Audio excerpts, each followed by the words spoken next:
श्री सरबलो प्रकाश की जो बाणी है गुरु गोबिंद सिंह जी के मुखारबिंद तो उचारण की हुई, उसकी कथा संगतां नूं सरवण कराउणगे। इहो जिहा समा बार बार नहीं आउंदा। सारे संगतां दे चरनां विच बेनती है जो हर दीवान विच पुज के इसे तरह लाहे प्राप्त करने हैं। आओ सरवण करिए ज्ञानी सुखजीत सिंह जी कन्हैया 7 बजे तक, उन्हां तो उपरंत भाई दविंदर सिंह जी सोढी। वाहिगुरू जी का खालसा, वाहिगुरू जी की फतेह। सतनाम। धन वाहिगुरु साहिब जी, लट पट फर रे सज रहे, गुर शब्दन की भई चंकार, प्रगटे गुरु गोबिंद सिंह साहिब, जिन सब कुल लिया उधार,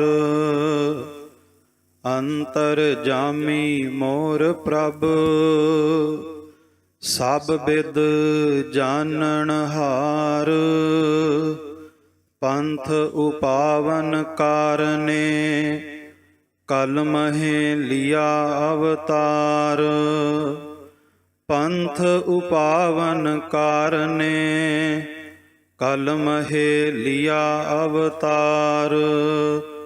श्री अजीत सिंह जुझार सिंह, जोरावर सिंह फतेह सिंह प्रिय, पंचम खाल से सतगुर पूरा, जिनए पंथ सुपंथ प्रगटय, पंचम खाल से सतगुर पूरा, जिनह पंथ सुपंथ प्रगटय, एकंकारा सतगुरु तेह प्रसाद सच होए, वाहिगुरु जी की फतेह है विघ्न विनाशन सोए, एकंकारा सतगुरु तेह प्रसाद सच होए, वाहिगुरु जी की फतेह है विघ्न विनाशन सोए। सतनाम श्री वाहिगुरु साहिब जीओ। त्रिपदा एक बेसन पद पुनया की तरह, दूजे सब अंग गुर पद के, बेसन पद पुनया की तरह, दूजी सब अंग गुर पद के। वाहिगुरु जी का खालसा, वाहिगुरु जी की फतेह। राजान राज सतगुरु, पानान पान सतगुरु, धन सतगुरु गुरु ग्रंथ ਸਾਹਿਬ महाराज जी दे पावन पवित्र पातशाही दरबार दे अंदर हाजरी भर रहे गुरु स्वरूप गुरु खालसा साध संगत जी, ਅੱਜ बड़ा ही भागां वाला दिन है, क्योंकि ਅੱਜ ਦੇ ਦਿਨ ਸੰਸਾਰ ਦੇ ਤਖਤੇ ਦੇ ਉੱਤੇ ਉਸ ਅਕਾਲ ਪੁਰਖ ਵਾਹਿਗੁਰੂ ਪਰਮਾਤਮਾ ਦਾ ਉਹ ਅਕਾਲੀ ਪੰਥ ਪ੍ਰਗਟ ਹੋਇਆ, ਜਿਸ ਅਕਾਲੀ ਪੰਥ ਦੀ ਦਿਨੋ ਦਿਨ ਚੜ੍ਹਦੀ ਕਲਾ ਕਲਗੀਧਰ ਪਾਤਸ਼ਾਹ ਖੁਦ ਕਰ ਰਹੇ ਨੇ।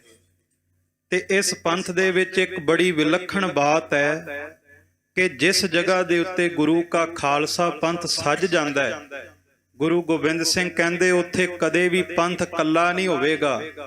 ਜਿੱਥੇ ਵੀ ਗੁਰੂ ਗ੍ਰੰਥ ਸਾਹਿਬ ਦੀ ਤਾਬਿਆ ਪੰਥ ਸਜੇਗਾ, ਉਸ ਪੰਥ ਦੇ ਅੰਦਰ ਗੁਰੂ ਗੋਬਿੰਦ ਸਿੰਘ ਖੁਦ ਚੌਂਕੜਾ ਲਾ ਕੇ ਬਹਿ ਜਾਵੇਗਾ।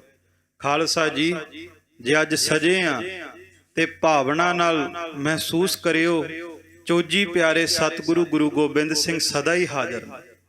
ਤੇ ਐਸੇ ਦੀਨ ਦਿਆਲ ਸਤਿਗੁਰੂ ਗੁਰੂ ਗੋਬਿੰਦ ਸਿੰਘ ਮਹਾਰਾਜ ਜੀ ਦੀ ਅਪਾਰ ਬਖਸ਼ਿਸ਼ ਦੇ ਨਾਲ ਅੱਜ ਦੇ ਦਿਨ ਸਤਿਗੁਰੂ ਦੇ ਮੁਖਾਰ ਬਿੰਦ ਤੋਂ ਉਚਾਰਨ ਕੀਤੀ ਸ਼੍ਰੀ ਸਰਬਲੋ ਗ੍ਰੰਥ ਸਾਹਿਬ ਜੀ ਦੀ ਬਾਣੀ ਦੇ ਵਿੱਚੋਂ ਖਾਲਸਾ ਮਹਿਮਾ ਦੀ ਬਾਣੀ ਦੀ ਵਿਚਾਰ ਕੀਤੀ ਜਾਵੇਗੀ। ਜਿਸ ਤਰ੍ਹਾਂ ਖਾਲਸਾ ਜੀ ਘਰ ਦੇ ਵਿੱਚ ਕੋਈ ਸੰਤਾਨ ਜਨਮ ਲਵੇ ਨਾ, ਤੇ ਮਾਤਾ ਪਿਤਾ ਆਪਣੀ ਸੰਤਾਨ ਬਾਰੇ ਆਪਣੇ ਬੱਚੇ ਬਾਰੇ ਬੜੇ ਪਿਆਰੇ ਸ਼ਬਦ ਵਰਤਦੇ ਨੇ, ਬੜਾ ਲਾਡ ਲਡਾਉਂਦੇ ਨੇ ਆਪਣੇ ਬੱਚੇ ਨੂੰ। ਪਰ ਜਿਹੜਾ ਲਾਡ ਜਿਹੜਾ ਪਿਆਰ ਗੁਰੂ ਗੋਬਿੰਦ ਸਿੰਘ ਨੇ ਆਪਣੇ ਖਾਲਸੇ ਨੂੰ ਲਡਾਇਆ, ਦੁਨੀਆ ਦੇ ਤਖਤੇ ਤੇ ਕਹਿੰਦੇ ਹਜ਼ਾਰਾਂ ਮਾਵਾਂ ਦਾ ਪਿਆਰ ਵੀ ਇਕੱਠਾ ਕਰ ਦਿੱਤਾ ਜਾਵੇ, ਪਰ ਗੁਰੂ ਗੋਬਿੰਦ ਸਿੰਘ ਦੇ ਪਿਆਰ ਦੀ ਬਰਾਬਰੀ ਨਹੀਂ ਹੋ ਸਕਦੀ। ਕਿਉਂਕਿ ਆਪਣੇ ਘਰ ਵਿੱਚ ਕੋਈ ਸੱਜਣ ਆਵੇ, ਆਪਾਂ ਕਵਾਂਗੇ ਤੂੰ ਸਾਨੂੰ ਸਾਡੇ ਬੱਚਿਆਂ ਵਰਗਾ ਪਿਆਰਾ ਲੱਗਦਾ ਹੈ, ਸਾਡੇ ਬੱਚਿਆਂ ਵਰਗਾ ਪਿਆਰਾ ਹੈ। ਪਰ ਗੁਰੂ ਗੋਬਿੰਦ ਸਿੰਘ ਨੇ ਜਦੋਂ ਖਾਲਸੇ ਨੂੰ ਵੇਖਿਆ, ਕਲਗੀਆਂ ਵਾਲੇ ਨੇ ਇਹ ਨਹੀਂ ਕਿਹਾ ਮੈਨੂੰ ਤੂੰ ਅਜੀਤ ਸਿੰਘ ਵਰਗਾ, ਬਾਬੇ ਜੁਝਾਰ ਸਿੰਘ ਵਰਗਾ ਪਿਆਰਾ ਲੱਗਦਾ ਹੈ, ਬਲਕਿ ਗੁਰੂ ਗੋਬਿੰਦ ਸਿੰਘ ਨੇ ਕਿਹਾ ਸਿੱਖਾ ਤੂੰ ਮੈਨੂੰ ਮੇਰੇ ਸਾਹਿਬਜ਼ਾਦਿਆਂ ਤੋਂ ਵੀ ਵੱਧ ਕੇ ਪਿਆਰਾ ਲੱਗਦਾ। ਖਾਲਸਾ ਜੀ, ਐਸੇ ਦੀਨ ਦਿਆਲ ਸਤਿਗੁਰੂ ਦੀ ਪਾਵਨ ਪਵਿੱਤਰ ਬਾਣੀ ਦੀ ਵਿਚਾਰ ਆਰੰਭ ਕਰਨ ਤੋਂ ਪਹਿਲਾਂ ਆਓ ਇੱਕ ਵਾਰ ਦੋਵੇਂ ਹੱਥ ਜੋੜ ਕੇ ਸਤਿਗੁਰਾਂ ਨੂੰ ਸੀਸ ਝੁਕਾਉਂਦੇ ਹੋਏ ਪਿਆਰ ਸਹਿਤ ਉਚਾਰਨ ਕਰੀਏ। ਸਤਨਾਮ ਸ਼੍ਰੀ ਵਾਹਿਗੁਰੂ ਸਾਹਿਬ ਜੀ, ਸਤਨਾਮ ਸ਼੍ਰੀ ਵਾਹਿਗੁਰੂ ਸਾਹਿਬ ਜੀ। ਬਿਸ਼ਨ ਪਦ ਪੁਨਿਆ ਕੀ ਤਰੈ, ਦੂਜੀ ਸਵਈਏ ਗੁਰ ਪਦ ਕੇ। ਸ਼੍ਰੀ ਸਰਬਲੋਕ ਗ੍ਰੰਥ ਸਾਹਿਬ ਜੀ ਦੀ ਜੋ ਬਾਣੀ ਹੈ, ਵੇਖੋ ਗੁਰੂ ਗੋਬਿੰਦ ਸਿੰਘ ਵਰਗਾ ਜਿੱਥੇ ਮੁਰਸ਼ਦ ਦੁਨੀਆ ਦੇ ਤਖਤੇ ਤੇ ਕੋਈ ਨਹੀਂ, ਜਿੱਥੇ ਧੰਨ ਗੁਰੂ ਗੋਬਿੰਦ ਸਿੰਘ ਮਹਾਰਾਜ ਵਰਗਾ ਸੰਤ ਸਰੂਪ ਪੀਰ ਪੈਗੰਬਰ ਦੁਨੀਆ ਦੇ ਤਖਤੇ ਤੇ ਕੋਈ ਨਹੀਂ, ਉੱਥੇ ਗੁਰੂ ਗੋਬਿੰਦ ਸਿੰਘ ਮਹਾਰਾਜ ਵਰਗਾ ਸਿਪਾਹੀ ਬਲ ਰੱਖਣ ਵਾਲਾ ਮੁਰਸ਼ਦ ਵੀ ਦੁਨੀਆ ਤੇ ਕੋਈ ਨਹੀਂ। ਕਿਉਂਕਿ ਕਲਗੀਧਰ ਪਾਤਸ਼ਾਹ ਨੂੰ 72 ਤਰ੍ਹਾਂ ਦੀ ਸ਼ਸਤਰ ਵਿਦਿਆ ਆਉਂਦੀ ਸੀ। ਅਤੇ ਖਾਲਸਾ ਜੀ, ਧੰਨ ਗੁਰੂ ਗੋਬਿੰਦ ਸਿੰਘ ਮਹਾਰਾਜ ਕਲਮ ਦੇ ਧਨੀ ਵੀ ਨੇ ਤੇ ਤੇਗਾਂ ਦੇ ਧਨੀ ਵੀ ਨੇ। ਤੇ ਕਲਮ ਦੇ ਧਨੀ ਐਸੇ ਮਹਾਨ ਨੇ ਕਿ ਜਦੋਂ ਗੁਰੂ ਗੋਬਿੰਦ ਸਿੰਘ ਜੀ ਨੇ ਕਲਮ ਚਲਾਈ, ਜਿੱਥੇ ਸ਼੍ਰੀ ਦਸਮ ਗ੍ਰੰਥ ਸਾਹਿਬ ਜੀ ਦੀ ਬਾਣੀ, ਸ਼੍ਰੀ ਸਰਬਲੋਕ ਗ੍ਰੰਥ ਸਾਹਿਬ ਜੀ ਦੀ ਬਾਣੀ, ਵਿਦਿਆ ਸਾਗਰ ਗ੍ਰੰਥ, ਵਿਜੈ ਮੁਕਤ ਗ੍ਰੰਥ, ਮੁਕਤੀ ਨਾਮਾ ਗ੍ਰੰਥ, ਕੈਸੇ ਮਹਾਨ ਗ੍ਰੰਥ ਲਿਖੇ। ਤੇ ਇਸ ਪਾਵਨ ਪਵਿੱਤਰ ਸਰਬਲੋਕ ਗ੍ਰੰਥ ਸਾਹਿਬ ਦੇ ਅੰਦਰ ਗੁਰੂ ਗੋਬਿੰਦ ਸਿੰਘ ਮਹਾਰਾਜ ਨੇ 52 ਭਾਸ਼ਾਵਾਂ ਵਰਤੀਆਂ। ਦੁਨੀਆ ਦੇ ਤਖਤੇ ਤੇ ਐਸਾ ਕੋਈ ਲਿਖਾਰੀ ਅੱਜ ਤੱਕ ਨਹੀਂ ਹੋਇਆ ਜਿਹੜਾ ਇੱਕ ਥਾਂ ਦੇ ਉੱਤੇ 52 ਭਾਸ਼ਾਵਾਂ ਦੀ ਵਰਤੋਂ ਕਰ ਲਵੇ। ਗੁਰੂ ਗੋਬਿੰਦ ਸਿੰਘ ਮਹਾਰਾਜ ਨੇ 52 ਭਾਸ਼ਾ ਵਰਤੀਆਂ ਤੇ ਨਾਲੇ ਹੀ ਇਸ ਬਾਣੀ ਦੇ ਅੰਦਰ 300 ਰਾਗ ਵਰਤੇ। ਕਿੱਡੇ ਵੱਡੇ ਰਾਗੀ, ਕਿੱਡੇ ਵੱਡੇ ਮਹਾਰਾਜ ਸੱਚੇ ਪਾਤਸ਼ਾਹ ਰਾਗਾਂ ਦੇ ਗਿਆਤਾ। 300 ਰਾਗ ਵਰਤੇ ਤੇ ਹੁਣ ਉਹਨਾਂ ਰਾਗਾਂ ਦੀ ਵਰਤੋਂ ਦੇ ਨਾਲ ਕਲਗੀਧਰ ਪਾਤਸ਼ਾਹ ਆਪਣੇ ਖਾਲਸੇ ਦੀ ਉਸਤਤ ਕਰਨਗੇ। ਪਰ ਖਾਲਸੇ ਤੋਂ ਪਹਿਲਾਂ ਸਤਿਗੁਰੂ ਇਹ ਦੱਸਣਗੇ ਵੀ ਖਾਲਸਾ ਪ੍ਰਗਟ ਕਿਵੇਂ ਹੋਇਆ। ਤੇ ਹੁਣ ਸਤਿਗੁਰੂ ਨੇ ਪਹਿਲਾਂ ਕਿਹਾ ਬਿਸ਼ਨ ਪਦ ਪੁਨਿਆਕੀ। ਬਿਸ਼ਨ ਪਦ ਛੰਦ ਦਾ ਨਾਮ ਹੈ, ਪੁਨਿਆਕੀ ਰਾਗ ਦਾ ਨਾਮ ਹੈ, ਅਤੇ ਸਵਈਏ ਗੁਰੂ ਪਦ ਕੇ। ਪਹਿਲਾਂ ਸਤਿਗੁਰੂ ਬਾਰੇ ਦੱਸਣਗੇ, ਉਸ ਤੋਂ ਬਾਅਦ ਖਾਲਸੇ ਦੀ ਮਹਿਮਾ ਕਰਨਗੇ। ਗੁਰ ਜਹਾਜ ਸ਼ਬਦ ਗੁਰ ਪਵਟ ਨਾਮ ਨਿਰੰਜਨ ਪਰ ਪਾਰੇ ਉਤਾਰੇ। ਦੁਨੀਆ ਦੇ ਤਖਤੇ ਤੇ ਆਪ ਨਾਰਾਇਣ ਕਲਾ ਧਾਰ ਜਗ ਮਹਿ ਪਰਵਰਿਓ। ਸਤਿਗੁਰੂ ਗੁਰੂ ਗੋਬਿੰਦ ਸਿੰਘ ਕਹਿੰਦੇ ਗੁਰੂ ਜਹਾਜ ਸ਼ਬਦ ਗੁਰ ਖੇਵਟ। ਗੁਰ ਸਿੱਖੋ, ਗੁਰੂ ਨਾਨਕ ਸਾਹਿਬ ਮਹਾਰਾਜ ਨੇ ਸੰਸਾਰ ਦੇ ਤਖਤੇ ਤੇ ਆ ਕੇ ਇੱਕ ਜਹਾਜ਼ ਤਿਆਰ ਕਰ ਦਿੱਤਾ ਹੈ। ਜਿਵੇਂ ਕਿਸੇ ਨੇ ਯਾਤਰਾ ਕਰਨੀ ਹੋਵੇ, ਮੀਲਾਂ ਦੀ ਦੂਰੀ ਤੇ ਜਾਣਾ ਹੋਵੇ, ਜਹਾਜ਼ ਤੇ ਯਾਤਰਾ ਕਰਨ ਵਾਲੇ ਦਾ ਪੰਧ ਸਫ਼ਰ ਥੋੜਾ ਹੋ ਜਾਂਦਾ, ਸਮਾਂ ਘੱਟ ਲੱਗਦਾ ਹੈ। ਇਸੇ ਤਰ੍ਹਾਂ ਸੰਸਾਰ ਰੂਪੀ ਭਵ ਸਾਗਰ ਨੂੰ ਪਾਰ ਕਰਨ ਲਈ ਗੁਰੂ ਨਾਨਕ ਸਾਹਿਬ ਮਹਾਰਾਜ ਨੇ ਇੱਕ ਜਹਾਜ਼ ਤਿਆਰ ਕੀਤਾ, ਗੁਰੂ ਜਹਾਜ਼। ਸਤਿਗੁਰੂ ਨੇ ਜਹਾਜ਼ ਤਿਆਰ ਕੀਤਾ, ਵਾਹਿਗੁਰੂ ਨਾਮ ਜਹਾਜ਼ ਹੈ, ਚੜੇ ਸੁਤਰੇ ਪਾਰ। ਪਰ ਕਹਿੰਦੇ ਇਸ ਜਹਾਜ਼ ਵਿੱਚ ਸਵਾਰ ਉਹ ਹੋ ਸਕਦਾ ਹੈ ਸ਼ਬਦ ਗੁਰ ਖੇਵਟ, ਜਿਹੜਾ ਸ਼ਬਦ ਦਾ ਅਭਿਆਸ ਕਰਦਾ ਹੈ। ਸ਼ਬਦ ਗੁਰੂ ਸੁਰਤ ਧੁਨ ਚੇਲਾ, ਜਿਹੜਾ ਸ਼ਬਦ ਦਾ ਅਭਿਆਸ ਕਰੇਗਾ, ਕਹਿੰਦੇ ਸ਼ਬਦ ਦੀ ਬਰਕਤ ਦੇ ਨਾਲ ਨਾਮ ਨਿਰੰਜਨ ਪਾਰ ਉਤਾਰੇ, ਨਾਮ ਦੀ ਕਲਾ ਵਰਤੇਗੀ ਤੇ ਗੁਰਸਿੱਖ ਇਸ ਭਵ ਸਾਗਰ ਤੋਂ ਪਾਰ ਹੋ ਜਾਵੇਗਾ। ਭਵ ਬਾਰਦ ਕੋ ਸੋਖਣ ਹਾਰੇ, ਹੋਵੇ ਅਗਸਤ ਪ੍ਰਭੂ ਸਿੱਖ ਉਬਾਰੇ। ਸਤਿਗੁਰੂ ਗੁਰੂ ਗੋਬਿੰਦ ਸਿੰਘ ਮਹਾਰਾਜ ਕਹਿੰਦੇ ਗੁਰੂ ਨਾਨਕ ਸਾਹਿਬ ਉਸ ਨਿਆਮਤ ਦੇ ਮਾਲਕ ਨੇ। ਭਵ ਬਾਰਦ ਕੇ ਸੋਖਣ ਹਾਰੇ। ਭਵ ਬਾਰਦ ਖਾਲਸਾ ਜੀ ਸਮੁੰਦਰ ਨੂੰ ਕਿਹਾ ਜਾਂਦਾ। ਤੇ ਸਤਿਗੁਰੂ ਕਹਿੰਦੇ ਸਮੁੰਦਰ ਨੂੰ ਕੋਈ ਸੁਕਾ ਨਹੀਂ ਸਕਦਾ, ਪਰ ਗੁਰੂ ਨਾਨਕ ਦੇ ਵਿੱਚ ਇਹ ਤਾਕਤ ਹੈ ਵੀ ਜਿਹੜੇ ਦੁੱਖਾਂ ਰੂਪੀ ਕਲੇਸ਼ਾਂ ਰੂਪੀ ਸਮੁੰਦਰ ਬੰਦੇ ਦੇ ਜੀਵਨ ਵਿੱਚ ਆਉਂਦੇ ਨੇ ਨਾ, ਕੋਈ ਇੱਕ ਵਾਰ ਆਪਣੀ ਰਸਨਾ ਤੋਂ ਧੰਨ ਗੁਰੂ ਨਾਨਕ ਕਹਿ ਦਵੇ, ਗੁਰੂ ਨਾਨਕ ਸਾਹਿਬ ਦੁੱਖਾਂ ਦਾ ਵੱਡਾ ਸਮੁੰਦਰ ਵੀ ਸੁਕਾ ਕੇ ਆਪਣੇ ਸਿੱਖ ਨੂੰ ਦੁੱਖਾਂ ਤੋਂ ਬਾਹਰ ਕੱਢ ਲੈਂਦੇ ਨੇ। ਇਸੇ ਕਰਕੇ ਕਿਹਾ, ਨਾਮ ਲਈਏ ਸੋ ਸਤਿਗੁਰ ਨਾਨਕ, ਦੁੱਖ ਦਰਦ ਮਿਟੇ ਸੋ ਭਿਆਨਕ। ਨਾਮ ਲਈਏ ਸੋ ਸਤਿਗੁਰ ਨਾਨਕ, ਸੁਖ ਸੰਪत्ति ਮਿਲੇ ਅਚਾਨਕ। ਸਾਰੀ ਸੰਗਤ ਮਿਲ ਕੇ ਆਖੋ, ਧੰਨ ਧੰਨ ਗੁਰ ਬਾਬਾ ਨਾਨਕ, ਧੰਨ ਧੰਨ ਗੁਰ ਬਾਬਾ ਨਾਨਕ। ਕਹਿੰਦੇ ਇਸ ਤਰ੍ਹਾਂ ਦੁੱਖਾਂ ਰੂਪੀ ਸਮੁੰਦਰ ਨੂੰ ਸੁਕਾਉਂਦੇ ਆ। ਵੈ ਅਗਸਤ ਪ੍ਰਭੂ ਸਿੱਖ ਉਬਾਰੇ। ਜਿਹੜਾ ਅਗਸਤ ਸ਼ਬਦ ਹੈ, ਮਹਾਨ ਕੋਸ਼ ਦੇ ਅੰਦਰ ਭਾਈ ਕਾਹਨ ਸਿੰਘ ਨਾਭਾ ਨੇ ਇਹਦੇ ਬਾਰੇ ਦੱਸਿਆ ਕਿ ਅਗਸਤ ਇੱਕ ਰਿਸ਼ੀ ਦਾ, ਇੱਕ ਸਾਧੂ ਦਾ ਨਾਮ ਸੀ। ਕਹਿੰਦੇ ਸਮਾਂ ਆਇਆ ਸਮੁੰਦਰ ਦੀ ਆਪਦਾ ਆ ਗਈ, ਆਮ ਲੋਕ ਆਮ ਜਨਤਾ ਬੜੀ ਪਰੇਸ਼ਾਨ ਹੋਈ, ਬੇਘਰ ਹੋ ਗਏ। ਤੇ ਉਦੋਂ ਆਮ ਲੋਕ ਜਾ ਕੇ ਅਗਸਤ ਮੁਨੀ ਨੂੰ ਕਹਿੰਦੇ ਨੇ ਵੀ ਸਮੁੰਦਰ ਨੇ ਸਾਡਾ ਬਹੁਤ ਨੁਕਸਾਨ ਕੀਤਾ, ਘਰ ਵੀ ਤਬਾਹ ਕਰ ਦਿੱਤੇ। ਕਹਿੰਦੇ ਅਗਸਤ ਮੁਨੀ ਨੇ 2.5 ਘੁੱਟ ਦੇ ਵਿੱਚ ਸਮੁੰਦਰ ਹੀ ਪੀ ਲਿਆ। ਬਾਅਦ ਵਿੱਚ ਫਿਰ ਪ੍ਰਮਾਤਮਾ ਨੇ ਕਿਹਾ ਵੀ ਸਾਧ ਕੈ ਸੰਗ ਅਜਰ ਜਰੈ। ਇਸ ਤਰ੍ਹਾਂ ਦੀਆਂ ਤਾਕਤਾਂ ਨਿਆਮਤਾਂ ਸਾਧੂ ਦਾ ਕੰਮ ਵਿਖਾਉਣਾ ਨਹੀਂ ਹੁੰਦਾ। ਸਾਧੂ ਕੋਲ ਜੇ ਤਾਕਤ ਹੋਵੇ ਤੇ ਅਜਰ ਨੂੰ ਜਰਨਾ ਚਾਹੀਦਾ। ਤੇ ਖਾਲਸਾ ਜੀ ਕਹਿੰਦੇ ਉਸ ਤੋਂ ਬਾਅਦ ਫਿਰ ਅਗਸਤ ਮੁਨੀ ਨੇ ਪ੍ਰਮਾਤਮਾ ਦੇ ਭਾਣੇ ਨੂੰ ਮੰਨਿਆ। ਪਰ ਗੁਰੂ ਗੋਬਿੰਦ ਸਿੰਘ ਮਹਾਰਾਜ ਨੇ ਰਿਸ਼ੀ ਦਾ ਉਦਾਹਰਣ ਦਿੱਤਾ ਵੀ ਜਿਵੇਂ ਅਗਸਤ ਮੁਨੀ ਨੇ ਸਮੁੰਦਰ 2.5 ਘੁੱਟਾਂ ਵਿੱਚ ਪੀਤਾ, ਸਮਾਂ ਲੱਗਾ ਹੋਵੇਗਾ, ਪਰ ਕਹਿੰਦੇ ਤੇਰੇ ਜੀਵਨ ਵਿੱਚ ਦੁੱਖ ਆ ਜਾਣ, ਤਕਲੀਫ ਆ ਜਾਵੇ, ਪਰੇਸ਼ਾਨੀ ਆ ਜਾਵੇ, ਤੈਨੂੰ ਕਿਤੇ ਭਟਕਣ ਦੀ ਲੋੜ ਨਹੀਂ। ਇੱਕ ਵਾਰ ਆਪਣੀ ਰਸਨਾ ਤੋਂ ਗੁਰੂ ਨਾਨਕ ਦਾ ਨਾਮ ਲੈ ਕੇ ਵੇਖੀ। ਗੁਰੂ ਨਾਨਕ ਦੇ ਨਾਮ ਦੀ ਤਾਕਤ ਨੇ ਇੱਕ ਖਿਣ ਦੇ ਵਿੱਚ ਦੁੱਖਾਂ ਨੂੰ ਸਾੜ ਕੇ ਸਵਾਹ ਕਰ ਦੇਣਾ ਹੈ। ਜੋ ਜੋ ਚਰਨ ਸਰਨ ਗੁਰ ਲਾਗੇ, ਵਿਖੜੇ ਘਾਟ ਗੁਰੂ ਨਿਸਤਾਰੇ। ਸਤਿਗੁਰੂ ਕਹਿੰਦੇ ਜੋ ਜੋ ਸ਼ਰਨ ਚਰਨ ਗੁਰ ਲਾਗੇ। ਜਿਹੜਾ ਇਸ ਗੁਰੂ ਦੀ ਸ਼ਰਨੀ ਆ ਜਾਂਦਾ ਹੈ ਨਾ, ਵਿਖੜੇ ਘਾਟ ਗੁਰੂ ਨਿਸਤਾਰੇ, ਔਖੇ ਸਮੇਂ ਤੋਂ ਸਤਿਗੁਰੂ ਇੱਕ ਖਿਣ ਵਿੱਚ ਲੰਘਾ ਦਿੰਦੇ।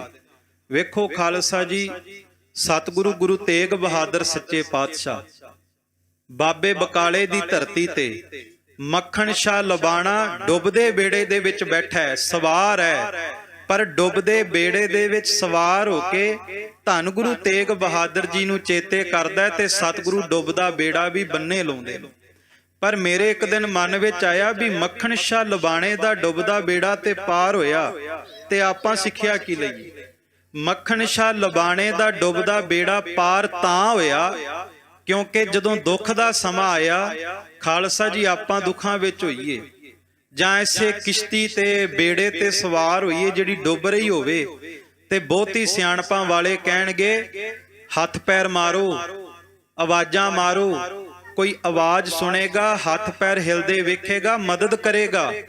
ਪਰ ਮੱਖਣ ਸ਼ਾਹ ਲਬਾਣੇ ਦਾ ਕਿੰਨਾ ਕਿ ਭਰੋਸਾ ਹੋਵੇਗਾ ਗੁਰੂ ਨਾਨਕ ਦੇ ਘਰ ਤੇ, ਉਹਨੇ ਹੱਥ ਪੈਰ ਨਹੀਂ ਮਾਰੇ, ਉਹਨੇ ਕਿਸੇ ਦੁਨਿਆਵੀ ਬੰਦੇ ਨੂੰ ਆਵਾਜ਼ ਨਹੀਂ ਲਾਈ, ਬਲਕਿ ਸਰੀਰ ਦੀ ਹਲਚਲ ਰੋਕ ਕੇ ਦੋਵੇਂ ਹੱਥ ਜੋੜ ਕੇ ਇਕਾਗਰ ਚਿੱਤ ਹੋ ਕੇ ਜਪਜੀ ਸਾਹਿਬ ਦਾ ਪਾਠ ਕੀਤਾ ਤੇ ਗੁਰੂ ਤੇਗ ਬਹਾਦਰ ਜੀ ਨੇ ਡੁੱਬਦਾ ਬੇੜਾ ਵੀ ਪਾਰ ਕਰ ਦਿੱਤਾ।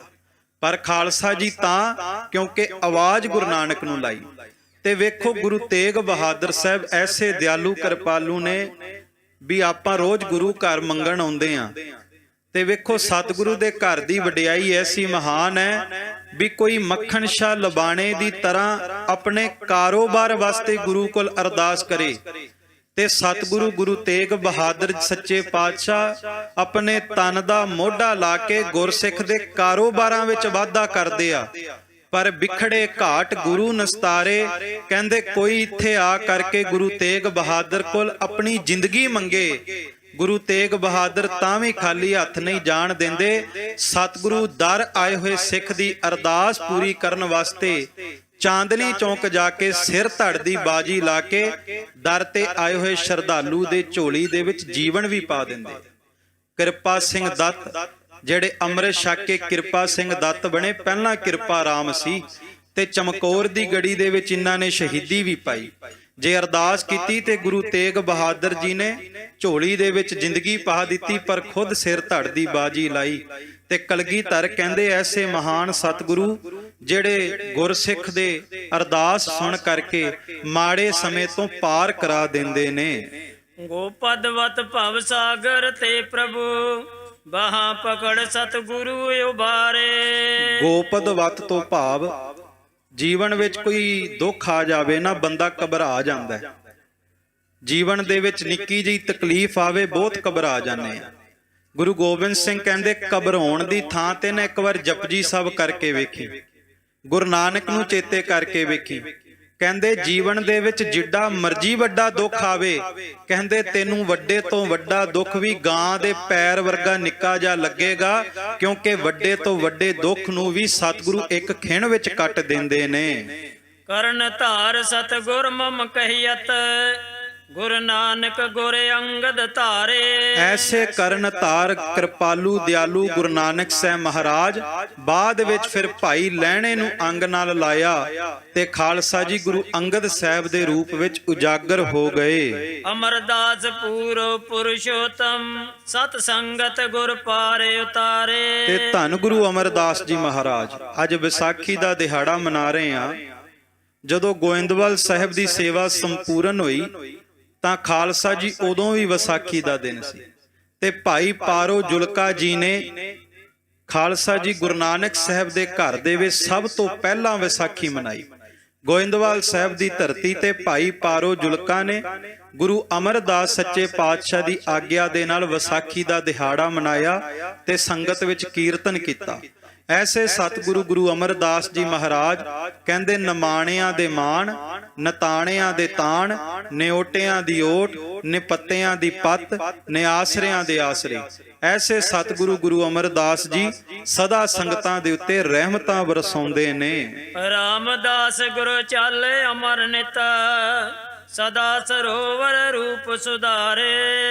ਸਭ ਤੋਂ ਬਾ ਕਮਾਲ ਬਚਨ ਧੰਨ ਧੰਨ ਰਾਮਦਾਸ ਗੁਰ ਜਿਨ ਸਿਰਿਆ ਤਿਨੈ ਸਵਾਰਿਆ। ਖਾਲਸਾ ਜੀ ਕਲਯੁਗ ਦੇ ਜ਼ਮਾਨੇ ਵਿੱਚ ਬੰਦਾ ਸੋਚਦਾ ਸਰੋਵਰ ਦਾ ਕੀ ਹੈ। ਸਰੋਵਰ ਤੇ ਕੇਵਲ ਮਹਾਰਾਜ ਨੇ ਸਮੇਂ ਦੀ ਲੋੜ ਮੁਤਾਬਕ ਬਣਾਏ। ਸਰੋਵਰ ਵਿੱਚ ਕੋਈ ਤਾਕਤ ਨਹੀਂ।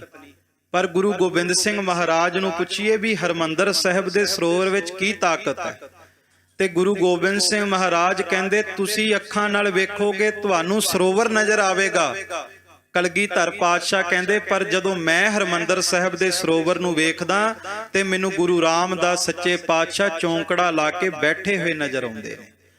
ਗੁਰੂ ਗੋਬਿੰਦ ਸਿੰਘ ਕਹਿੰਦੇ ਉਹ ਸਰੋਵਰ ਨਹੀਂ, ਉਹ ਗੁਰੂ ਰਾਮਦਾਸ ਸੱਚੇ ਪਾਤਸ਼ਾਹ ਨੇ ਖੁਦ ਸਰੋਵਰ ਦਾ ਰੂਪ ਧਾਰ ਲਿਆ।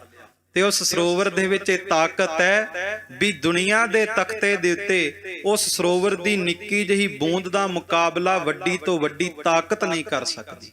ਭਾਈ ਨੰਦ ਲਾਲ ਸਾਹਿਬ ਦੇ ਪਾਕ ਬੋਲ ਨੇ, ਚਿਹ ਗੰਗਾ ਮੁਕਾਬਲ ਬਾ ਅੰਮ੍ਰਿਤਸਰਸ਼ ਕੇ ਹਰ ਸਾਸ ਤੋਂ ਆਮਦੇ ਟਾਕਰਸ਼।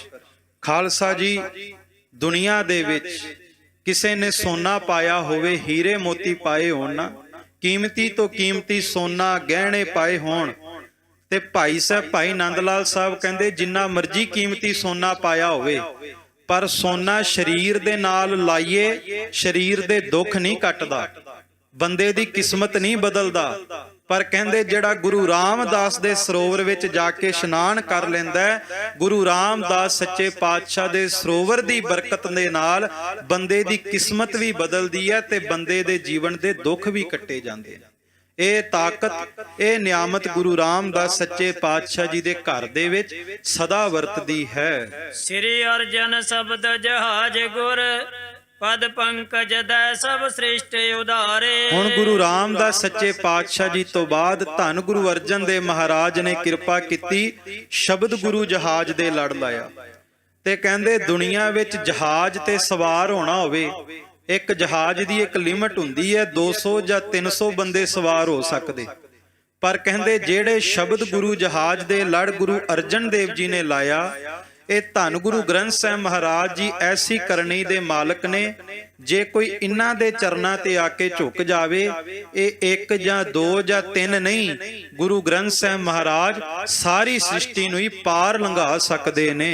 ਹਰ ਗੋਬਿੰਦ ਹਰ ਰਾਏ ਗੁਰ, ਹਰ ਕ੍ਰਿਸ਼ਨ ਨਰਿੰਜਨ ਅਪਰੇ ਅਪਾਰੇ। ਹੁਣ ਮੀਰੀ ਪੀਰੀ ਦੇ ਮਾਲਕ ਗੁਰੂ ਹਰਗੋਬਿੰਦ ਸਾਹਿਬ ਸੱਚੇ ਪਾਤਸ਼ਾਹ, ਵੇਖੋ ਧੰਨ ਗੁਰੂ ਹਰਗੋਬਿੰਦ ਸਾਹਿਬ ਦਾਦਾ ਜੀ ਤੇ ਗੁਰੂ ਗੋਬਿੰਦ ਸਿੰਘ ਮਹਾਰਾਜ ਗੁਰੂ ਹਰਗੋਬਿੰਦ ਸਾਹਿਬ ਦੇ ਪੋਤਰੇ ਲੱਗਦੇ, ਪਰ ਧੰਨ ਗੁਰੂ ਹਰਗੋਬਿੰਦ ਸਾਹਿਬ ਮਹਾਰਾਜ ਸੱਚੇ ਪਾਤਸ਼ਾਹ ਜੀ ਨੇ ਜੋ ਜੋ ਬਚਨ ਸਿੱਖਾਂ ਨੂੰ ਕੀਤੇ, ਕਲਗੀਧਰ ਪਾਤਸ਼ਾਹ ਜੀ ਨੇ ਉਹੀ ਬਚਨਾਂ ਨੂੰ ਕਲਮਾਂ ਦੇ ਨਾਲ ਲਿਖ ਦਿੱਤਾ। ਜੇ ਗੁਰੂ ਹਰਗੋਬਿੰਦ ਸਾਹਿਬ ਮਹਾਰਾਜ ਸੱਚੇ ਪਾਤਸ਼ਾਹ ਨੇ ਸ਼ਸਤਰਧਾਰੀ ਹੋਣ ਲਈ ਕਿਹਾ ਤੇ ਅਕਾਲ ਤਖਤ ਸਾਹਿਬ ਦੇ ਥੜੇ ਦੇ ਉੱਤੇ ਸ਼ਸਤਰਾਂ ਦਾ ਪ੍ਰਕਾਸ਼ ਕਰਾਇਆ, ਤੇ ਗੁਰੂ ਗੋਬਿੰਦ ਸਿੰਘ ਨੇ ਉਹੀ ਦਾਦੇ ਵਾਲੇ ਬਚਨਾਂ ਨੂੰ ਕਲਮਾਂ ਨਾਲ ਲਿਖਿਆ, ਜਿਤੇ ਸ਼ਸਤਰ ਨਾਮੰ ਨਮਸਕਾਰ ਤਾਮੰ, ਜਿਤੇ ਅਸਤਰ ਭੇਯੰ ਨਮਸਕਾਰ ਤੇਯੰ। ਜੇ ਗੁਰੂ ਹਰਗੋਬਿੰਦ ਸਾਹਿਬ ਮਹਾਰਾਜ ਨੇ ਦਮਾਲੇ ਬਖਸ਼ੇ, ਇੱਕ ਸ਼ਾਹੀ ਪੋਸ਼ਾਕ ਬਖਸ਼ੀ, ਤੇ ਉਸੇ ਸ਼ਾਹੀ ਪੋਸ਼ਾਕ ਨੂੰ ਗੁਰੂ ਗੋਬਿੰਦ ਸਿੰਘ ਜੀ ਨੇ ਰਹਿਤ ਦੇ ਦਿੱਤੀ ਵੀ ਜਿਹੜਾ ਵੀ ਸਿੱਖ ਇਹ ਸ਼ਾਹੀ ਲਿਬਾਸ ਧਾਰਨ ਕਰ ਲਵੇਗਾ ਆਪਣੇ ਤਨ ਦੇ ਉੱਤੇ, ਉਸ ਸਿੱਖ ਦੇ ਵਿੱਚ ਤੇ ਗੁਰੂ ਗੋਬਿੰਦ ਸਿੰਘ ਵਿੱਚ ਕੋਈ ਫਰਕ ਹੀ ਨਹੀਂ ਰਹਿ ਜਾਵੇਗਾ। ਜਦੋਂ ਸਿਰ ਤੇ ਦਸਤਾਰ ਸਜਾਉਨੇ ਆ ਨਾ, ਜਾਂ ਤਨ ਦੇ ਉੱਤੇ ਚੋਲਾ ਸਜਾਉਨੇ ਆ, ਜਾਂ ਪੰਜੇ ਕਕਾਰ ਸਜਾਉਨੇ ਆ, ਖਾਲਸਾ ਜੀ ਚੇਤੇ ਰੱਖਿਓ, ਚੋਲਾ ਜਾਂ ਦਸਤਾਰ ਸਜਾਉਣ ਤੋਂ ਪਹਿਲਾਂ ਮਿੱਟੀ ਦਾ ਪੁਤਲਾ ਹੀ ਹੁੰਦਾ ਹੈ, ਪਰ ਜਦੋਂ ਸਿਰ ਤੇ ਦਸਤਾਰ ਸਜਾ ਲੈਂਦਾ ਹੈ, ਆਪਣੇ ਤਨ ਦੇ ਉੱਤੇ ਪੰਜੇ ਕਕਾਰ ਧਾਰਨ ਕਰ ਲੈਂਦਾ ਹੈ, ਕਹਿੰਦੇ ਵੇਖਣ ਵਿੱਚ ਭਾਵੇਂ ਬੰਦੇ ਨੂੰ ਆਮ ਸਰੀਰ ਨਜ਼ਰ ਆਉਂਦਾ ਹੋਵੇ, ਪਰ ਜਿਨੇ ਦਸਤਾਰ ਸਜਾਈ ਹੈ, ਦਮਾਲੇ ਸਜਾਏ ਨੇ, ਪੰਜੇ ਕਕਾਰ ਧਾਰਨ ਕੀਤੇ ਨੇ, ਅਸਲ ਵਿੱਚ ਉਸ ਸਿੱਖ ਦੇ ਹਿਰਦੇ ਦੇ ਅੰਦਰ ਗੁਰੂ ਗੋਬਿੰਦ ਸਿੰਘ ਵਰਤ ਰਹੇ ਹੁੰਦੇ। ਇਹ ਤਾਕਤ, ਇਹ ਰਹਿਮਤ ਕਲਗੀਧਰ ਪਾਤਸ਼ਾਹ ਜੀ ਨੇ ਬਖਸ਼ੀ। ਗੁਰੂ ਹਰਗੋਬਿੰਦ ਸਾਹਿਬ ਜੀ ਤੋਂ ਬਾਅਦ ਗੁਰੂ ਹਰਿਰਾਏ ਸਾਹਿਬ ਅਤੇ ਗੁਰੂ ਹਰਕ੍ਰਿਸ਼ਨ ਸਾਹਿਬ ਮਹਾਰਾਜ ਨੇ ਦੁਨੀਆ ਦੇ ਦੁੱਖ ਸਦਾ ਦੂਰ ਕੀਤੇ। ਤੇਗ ਬਹਾਦਰ ਪੁਨੇ ਸਰੂਪਾ, ਸਤੈ ਸਭ ਰੂਪ ਅਖੰਡ ਅਜੇ। ਤੇ ਹੁਣ ਸਮਾਂ ਆਇਆ, ਗੁਰੂ ਤੇਗ ਬਹਾਦਰ ਜੀ ਸੰਸਾਰ ਦੇ ਤਖਤੇ ਤੇ ਆਏ ਤੇ ਕਹਿੰਦੇ ਸਤ ਸਰੂਪ ਅਖੰਡ ਅਜੈ, ਭਾਵ ਗੁਰੂ ਤੇਗ ਬਹਾਦਰ ਜੀ ਕਦੇ ਖੰਡਤ ਨਹੀਂ ਹੋ ਸਕਦੇ, ਕੋਈ ਮੁਕਾ ਨਹੀਂ ਸਕਦਾ। ਖਾਲਸਾ ਜੀ ਸਮਾਂ ਚੇਤੇ ਕਰੋ, ਚਾਂਦਨੀ ਚੌਂਕ ਵਿਖੇ ਗੁਰੂ ਤੇਗ ਬਹਾਦਰ ਜੀ ਦੀ ਸ਼ਹਾਦਤ ਤੋਂ ਬਾਅਦ ਹੀ ਗੁਰੂ ਗੋਬਿੰਦ ਸਿੰਘ ਜੀ ਨੇ ਖਾਲਸਾ ਸਾਜਿਆ। ਪਰ ਵੇਖੋ ਕੈਸੀ ਮਹਾਨ ਸ਼ਖਸੀਅਤ ਹੈ ਗੁਰੂ ਤੇਗ ਬਹਾਦਰ ਜੀ ਦੀ, ਕਿ ਜਿਸ ਲਾਲ ਕਿਲੇ ਤੋਂ ਜਿਸ ਔਰੰਗਜ਼ੇਬ ਨੇ ਗੁਰੂ ਤੇਗ ਬਹਾਦਰ ਜੀ ਦੀ ਹਸਤੀ ਖਤਮ ਕਰਨ ਵਾਸਤੇ ਸੀਸ ਧੜ ਤੋਂ ਜੁਦਾ ਕਰਨ ਦਾ ਫਤਵਾ ਦਿੱਤਾ ਸੀ, ਉਸ ਲਾਲ ਕਿਲੇ ਦਾ ਜਾਂ ਔਰੰਗਜ਼ੇਬ ਦਾ ਅੱਜ ਨਾਮੋ ਨਿਸ਼ਾਨ ਨਹੀਂ। ਕੋਈ ਲਾਲ ਕਿਲੇ ਦੇ ਹੁਕਮਾਂ ਨੂੰ ਨਹੀਂ ਸੁਣ ਰਿਹਾ, ਕੋਈ ਔਰੰਗਜ਼ੇਬ ਦੀ ਬਾਤ ਨਹੀਂ ਪੁੱਛ ਰਿਹਾ, ਪਰ ਜਿਸ ਲਾਲ ਕਿਲੇ ਦੇ ਸਾਹਮਣੇ ਗੁਰੂ ਤੇਗ ਬਹਾਦਰ ਜੀ ਨੇ ਚੌਂਕੜਾ ਲਾਇਆ, ਉਸ ਗੁਰਦੁਆਰਾ ਸੀਸਗੰਜ ਸਾਹਿਬ ਵਿਖੇ ਮੱਥਾ ਟੇਕਣ ਵਾਲਿਆਂ ਦੀ ਲਾਈਨ ਨਾ ਦਿਨੇ ਟੁੱਟਦੀ ਹੈ ਨਾ ਰਾਤ ਟੁੱਟਦੀ ਹੈ, ਕਿਉਂਕਿ ਉੱਥੇ ਧੰਨ ਗੁਰੂ ਤੇਗ ਬਹਾਦਰ ਸੱਚੇ ਪਾਤਸ਼ਾਹ ਸ਼ੁਭਾਏਮਾਨ ਹੋ ਗਏ। ਇਸ ਕਰਕੇ ਗੁਰੂ ਗੋਬਿੰਦ ਸਿੰਘ ਮਹਾਰਾਜ ਨੇ ਕਿਹਾ, ਸਤਿਗੁਰੂ ਦੀ ਮੂਰਤ ਹੈ ਸਤ ਸਰੂਪ ਅਖੰਡ ਅਜੈ। ਗੁਰੂ ਤੇਗ ਬਹਾਦਰ ਜੀ ਨੂੰ ਦੁਨੀਆ ਦੇ ਤਖਤੇ ਤੇ ਕੋਈ ਖੰਡਤ ਨਹੀਂ ਕਰ ਸਕਦਾ, ਸਤਿਗੁਰੂ ਨੂੰ ਕੋਈ ਜਿੱਤ ਨਹੀਂ ਸਕਦਾ। ਸਦਾ ਹੀ ਗੁਰੂ ਤੇਗ ਬਹਾਦਰ ਜੀ ਦੀ ਜੈ ਜੈਕਾਰ ਹੈ। ਜੁਗ ਜੁਗ ਤਾਰ ਲਿਓ ਤ੍ਰੈ ਲੋਕੀ, ਅਸਰ ਫਸਲੇ ਪ੍ਰਭ ਨਿਤ ਅਬੈ। ਤੇ ਧੰਨ ਗੁਰੂ ਤੇਗ ਬਹਾਦਰ ਮਹਾਰਾਜ ਨੇ ਤਿੰਨਾਂ ਲੋਕਾਂ ਨੂੰ ਹੀ ਸੁਖ ਦਿੱਤਾ ਤੇ ਸਾਰਿਆਂ ਦੀਆਂ ਮਨੋ ਕਾਮਨਾਵਾਂ ਪੂਰੀਆਂ ਕੀਤੀਆਂ। ਪਿਓ ਨਿਸਤਾਰ ਤਰਾਸ ਅਸਰਨ ਤੇ, ਤਾਰ ਲਿਓ ਗੁਰ ਜਗਤ ਸਭੈ। ਤੇ ਕੇਵਲ ਇੱਕ ਫਿਰਕੇ ਨੂੰ ਨਹੀਂ ਬਲਕਿ ਸਾਰੇ ਜਗਤ ਨੂੰ ਗੁਰੂ ਤੇਗ ਬਹਾਦਰ ਜੀ ਨੇ ਤਾਰਿਆ ਹੈ। ਸ਼ਾਹ ਗੋਬਿੰਦ ਫਤਿਹ ਗੋ ਸਤਿਗੁਰ ਕੀ, ਵਾਹਿਗੁਰੂ ਸੁਚ ਮੰਤਰ ਅਖੈ। ਸਤਿਗੁਰੂ ਗੁਰੂ ਗੋਬਿੰਦ ਸਿੰਘ ਜੀ ਨੇ ਇੱਥੋਂ ਤੱਕ 9 ਪਾਤਸ਼ਾਹੀਆਂ ਦਾ ਜ਼ਿਕਰ ਕੀਤਾ ਤੇ ਹੁਣ ਆਪਣੇ ਬਾਰੇ ਕਲਗੀਧਰ ਪਾਤਸ਼ਾਹ ਜੀ ਨੇ ਕਿਹਾ, ਸ਼ਾਹ ਗੋਬਿੰਦ ਫਤਿਹ ਸਤਿਗੁਰ ਕੀ, ਕਿ ਐਸੇ ਸਤਿਗੁਰਾਂ ਨੂੰ ਚੇਤੇ ਕਰਕੇ ਇਹ ਕਿਰਪਾ ਵਰਤਦੀ ਹੈ। ਜਿੱਥੇ ਵੀ ਜਾ ਕੇ ਸਿੱਖ ਖੜ ਜਾਵੇ, ਸਤਿਗੁਰ ਦੀ ਕਿਰਪਾ ਨਾਲ ਸਿੱਖ ਦੀ ਸਦਾ ਫਤਿਹ ਹੁੰਦੀ ਹੈ। ਪਰ 9 ਪਾਤਸ਼ਾਹੀਆਂ ਦੇ ਨਾਮ ਲਿਖਣ ਦਾ ਕਾਰਨ ਬੜਾ ਵੱਡਾ ਹੈ। ਧੰਨ ਗੁਰੂ ਗੋਬਿੰਦ ਸਿੰਘ ਕਹਿੰਦੇ, ਮੈਂ ਜਿਹੜਾ ਖਾਲਸਾ ਸਜਾ ਕੇ ਚੱਲਿਆ ਨਾ, ਇਹਦੇ ਵਿੱਚ ਕੇਵਲ ਇੱਕ ਪਾਤਸ਼ਾਹੀ ਦੀ ਨਹੀਂ, ਇੱਕ ਮਹਿਲ ਦੀ ਕਲਾ ਨਹੀਂ ਵਰਤਰੀ, ਬਲਕਿ ਜਿਹੜਾ ਖੰਡੇ ਦੀ ਪੌਲ ਲੈਂਦਾ ਹੈ, ਜਿਹੜਾ ਅੰਮ੍ਰਿਤ ਛਕ ਲੈਂਦਾ ਹੈ, ਦਸੇ ਪਾਤਸ਼ਾਹੀਆਂ ਦੀਆਂ ਰਹਿਮਤਾਂ ਨਿਆਮਤਾਂ ਉਸ ਸਿੱਖ ਦੇ ਅੰਦਰ ਵਰਤਣ ਲੱਗ ਜਾਂਦੀ। ਕਿਉਂਕਿ ਪੰਥ ਖਾਲਸਾ ਭਇਓ ਪੁਨੀਤਾ, ਪ੍ਰਭ ਆਗਿਆ ਕਰ ਉਦਤ ਭਏ। ਖਾਲਸਾ ਜੀ ਜਦੋਂ ਤਖਤ ਕੇਸਗੜ੍ਹ ਸਾਹਿਬ ਦੀ ਧਰਤੀ ਤੇ ਗੁਰੂ ਗੋਬਿੰਦ ਸਿੰਘ ਜੀ ਨੇ 80,000 ਦੇ ਇਕੱਠ ਦੇ ਵਿੱਚ ਖੜ ਕੇ ਬਚਨ ਕੀਤਾ, ਇੱਕ ਸਿੱਖ ਦੇ ਸਿਰ ਦੀ ਲੋੜ ਹੈ। ਉਦੋਂ ਵੇਖੋ ਸਿੱਖਾਂ ਦੀ ਭਾਵਨਾ ਵੀ ਕਿਹੋ ਜਿਹੀ ਹੋਵੇਗੀ ਵੀ ਅੱਜ ਤੱਕ ਜਿਸ ਗੁਰੂ ਦੇ ਦਰ ਦੇ ਉੱਤੇ ਖਾਲਸਾ ਜੀ ਕੜਾਹ ਪ੍ਰਸ਼ਾਦ ਲੈ ਕੇ, ਵਸਤਰ ਲੈ ਕਰਕੇ, ਮਾਇਆ ਦੀ ਭੇਟਾ ਲੈ ਕਰਕੇ ਆਉਂਦੇ, ਅੱਜ ਉਸ ਗੁਰੂ ਨੇ ਪਰਚਾ ਪਾ ਦਿੱਤਾ ਵੀ ਇੱਕ ਸਿੱਖ ਦੇ ਸਿਰ ਦੀ ਲੋੜ ਹੈ। ਇਸੇ ਤਰ੍ਹਾਂ ਗੁਰੂ ਕੇ ਸਿੱਖ ਜਿਵੇਂ ਕੜਾਹ ਪ੍ਰਸ਼ਾਦ ਲੈ ਕੇ, ਵਸਤਰ ਲੈ ਕੇ ਜਾਂਦੇ ਨੇ, ਅੱਜ ਵੀ ਗੁਰੂ ਕੇ ਸਿੱਖ ਦੋਵੇਂ ਹੱਥ ਜੋੜ ਕੇ ਖੜੇ ਹੋ ਗਏ, ਪਾਤਸ਼ਾਹ ਇਹ ਸਿਰ ਤੇ ਪਹਿਲਾਂ ਹੀ ਤੁਹਾਡਾ ਸੀ, ਅਸੀਂ ਤੇ ਕਰਜ਼ਾ ਹੀ ਚੁੱਕੀ ਫਿਰਦੇ ਹਾਂ। ਖਾਲਸਾ ਜੀ ਧੰਨ ਗੁਰੂ ਗੋਬਿੰਦ ਸਿੰਘ ਮਹਾਰਾਜ ਸੱਚੇ ਪਾਤਸ਼ਾਹ ਜੀ ਨੇ ਉੱਥੇ ਸਭ ਤੋਂ ਪਹਿਲਾਂ ਆਵਾਜ਼ ਲਾਈ ਤੇ ਪਹਿਲੀ ਆਵਾਜ਼ ਦੇ ਵਿੱਚ ਕੋਈ ਨਹੀਂ ਉੱਠਿਆ। ਦੂਸਰੀ ਆਵਾਜ਼ ਦੇ ਵਿੱਚ ਭਾਈ ਦਇਆ ਰਾਮ ਜੀ ਤੇ ਖਾਲਸਾ ਜੀ ਤੀਸਰੀ ਆਵਾਜ਼ ਦੇ ਵਿੱਚ ਭਾਈ ਧਰਮਦਾਸ ਜੀ। ਇਸੇ ਤਰ੍ਹਾਂ ਵਾਰੋ ਵਾਰੀ ਸਿਰ ਭਾਈ ਹਿੰਮਤ ਰਾਮ ਜੀ, ਜਿਨ੍ਹਾਂ ਨੇ ਬਾਅਦ ਵਿੱਚ ਪੰਜਾਂ ਪਿਆਰਿਆਂ ਦੇ ਰੂਪ ਦੇ ਵਿੱਚ ਉਜਾਗਰ ਹੋਣਾ, ਭਾਈ ਮੋਹਕਮ ਚੰਦ ਜੀ, ਭਾਈ ਸਾਹਿਬ ਚੰਦ ਜੀ। ਇਹ ਪੰਜ ਗੁਰੂ ਕੇ ਸਿੰਘ ਸੂਰਮੇ ਧੰਨ ਗੁਰੂ ਗੋਬਿੰਦ ਸਿੰਘ ਜੀ ਦੇ ਸਨਮੁਖ ਜਾ ਕੇ ਖੜੇ ਹੋਏ ਤੇ ਕਲਗੀਧਰ ਪਾਤਸ਼ਾਹ ਦੇ ਚਿਹਰੇ ਤੇ ਐਸਾ ਜਲਾਲ ਸੀ ਨਾ ਵੀ ਨਿਗਾਹ ਭਰ ਕੇ ਗੁਰੂ ਗੋਬਿੰਦ ਸਿੰਘ ਮਹਾਰਾਜ ਦੇ ਚਿਹਰੇ ਵੱਲ ਵੇਖਿਆ ਨਹੀਂ ਸੀ ਜਾਂਦਾ। ਆਪਾਂ ਜਾਪ ਸਾਹਿਬ ਵਿੱਚ ਪੜ੍ਹਦੇ ਹਾਂ ਨਾ, ਨਮੋ ਸੂਰਜ ਸੂਰਜੇ, ਨਮੋ ਚੰਦਰ ਚੰਦਰੇ। ਸੂਰਜਿਆਂ ਦਾ ਵੀ ਸੂਰਜ ਹੈ ਗੁਰੂ ਗੋਬਿੰਦ ਸਿੰਘ ਮਹਾਰਾਜ ਦਾ ਪ੍ਰਤਾਪ। ਕੋਈ ਸੂਰਜ ਵੱਲ ਵੇਖਣਾ ਚਾਵੇ, ਨਿਗਾਹ ਭਰ ਕੇ ਸੂਰਜ ਨੂੰ ਵੇਖ ਨਹੀਂ ਸਕਦਾ ਜਦੋਂ ਸੂਰਜ ਚਮਕ ਰਿਹਾ ਹੋਵੇ। ਜਦੋਂ ਧੰਨ ਗੁਰੂ ਗੋਬਿੰਦ ਸਿੰਘ ਮਹਾਰਾਜ ਕੇਸਗੜ੍ਹ ਸਾਹਿਬ ਵਿਖੇ ਸਜੇ ਨੇ ਨਾ, ਤੇ ਕਲਗੀਧਰ ਜੀ ਵੱਲ ਕੋਈ ਨਿਗਾਹ ਭਰ ਕੇ ਨਹੀਂ ਵੇਖ ਸਕਦਾ। ਕਹਿੰਦੇ ਧੰਨ ਗੁਰੂ ਗੋਬਿੰਦ ਸਿੰਘ ਮਹਾਰਾਜ ਵੀਰ ਆਸਣ ਦੇ ਵਿੱਚ ਸਜੇ, ਕਲਗੀਧਰ ਪਾਤਸ਼ਾਹ ਦੇ ਹੱਥ ਵਿੱਚ ਸ਼੍ਰੀ ਸਾਹਿਬ। ਸਭ ਤੋਂ ਪਹਿਲਾਂ ਗੁਰੂ ਗੋਬਿੰਦ ਸਿੰਘ ਮਹਾਰਾਜ ਨੇ ਪੰਜਾਂ ਸਿੱਖਾਂ ਦੇ ਸੀਸ ਝਟਕਾਏ। ਉਸ ਤੋਂ ਬਾਅਦ ਧੰਨ ਗੁਰੂ ਗੋਬਿੰਦ ਸਿੰਘ ਮਹਾਰਾਜ ਨੇ ਹੁਣ ਖੰਡੇ ਦੀ ਪਹੁਲ ਤਿਆਰ ਕੀਤੀ ਤੇ ਖਾਲਸਾ ਜੀ ਵੀਰ ਆਸਣ ਵਿੱਚ ਸਜੇ, ਮਹਾਰਾਜ ਦੇ ਹੱਥ ਦੇ ਵਿੱਚ ਲਹੂ ਨਾਲ ਭਿੱਜੀ ਹੋਈ ਸ਼੍ਰੀ ਸਾਹਿਬ, ਇੱਕ ਹੱਥ ਦੇ ਵਿੱਚ ਖੰਡਾ ਤੇ ਖੰਡਾ ਬਾਟੇ ਦੇ ਵਿੱਚ ਫੇਰ ਰਿਹਾ ਤੇ ਬਾਟੇ ਦੇ ਵਿੱਚ ਜਲ ਹੈ ਤੇ ਜਲ ਦੇ ਵਿੱਚ ਪਤਾਸੇ ਪਾਏ ਹੋਏ ਨੇ ਤੇ ਧੰਨ ਗੁਰੂ ਗੋਬਿੰਦ ਸਿੰਘ ਮਹਾਰਾਜ ਜੀ ਦੇ ਮੁਖਾਰ ਬਿੰਦ ਤੋਂ ਜਪਜੀ ਸਾਹਿਬ, ਜਾਪ ਸਾਹਿਬ, ਤੋ ਪ੍ਰਸਾਦ ਸਵਈਏ ਕਬਿਓ ਬਾਚ ਬੇਨਤੀ ਚੌਪਈ ਸਾਹਿਬ ਤੇ ਆਨੰਦ ਸਾਹਿਬ ਦਾ ਪਾਠ ਹੋ ਰਿਹਾ ਤੇ ਗੁਰੂ ਗੋਬਿੰਦ ਸਿੰਘ ਮਹਾਰਾਜ ਸੱਚੇ ਪਾਤਸ਼ਾਹ ਦੇ ਅੰਮ੍ਰਿਤ ਭਰੀ ਦ੍ਰਿਸ਼ਟੀ, ਕਲਗੀਆਂ ਵਾਲੇ ਪਾਤਸ਼ਾਹ ਦੇ ਨੇਤਰ ਉਸ ਵਕਤ ਸਰਬਲੋ ਦੇ ਬਾਟੇ ਤੇ ਟਿਕੇ ਹੋਏ ਸਨ। ਤੇ ਖਾਲਸਾ ਜੀ ਅੰਮ੍ਰਿਤ ਸੰਚਾਰ ਤੋਂ ਬਾਅਦ ਧੰਨ ਗੁਰੂ ਗੋਬਿੰਦ ਸਿੰਘ ਮਹਾਰਾਜ ਨੂੰ ਪੁੱਛਿਆ, ਪਾਤਸ਼ਾਹ ਅੰਮ੍ਰਿਤ ਸੰਚਾਰ ਵੇਲੇ, ਪਹੁਲ ਤਿਆਰ ਕਰਨ ਵੇਲੇ ਬਾਟੇ ਤੇ ਨੇਤਰ ਕਿਉਂ ਟਿਕੇ ਨੇ? ਅੱਜ ਵੀ ਜਦੋਂ ਅੰਮ੍ਰਿਤ ਸੰਚਾਰ ਹੁੰਦਾ, ਪੰਜਾਂ ਪਿਆਰਿਆਂ ਦੇ ਨੇਤਰ ਬਾਟੇ ਤੇ ਟਿਕੇ ਹੁੰਦੇ ਨੇ। ਖਾਲਸਾ ਜੀ ਗੁਰੂ ਗੋਬਿੰਦ ਸਿੰਘ ਮਹਾਰਾਜ ਨੂੰ ਪੁੱਛਿਆ, ਬਾਟੇ ਤੇ ਨੇਤਰ ਕਿਉਂ ਟਿਕੇ ਨੇ?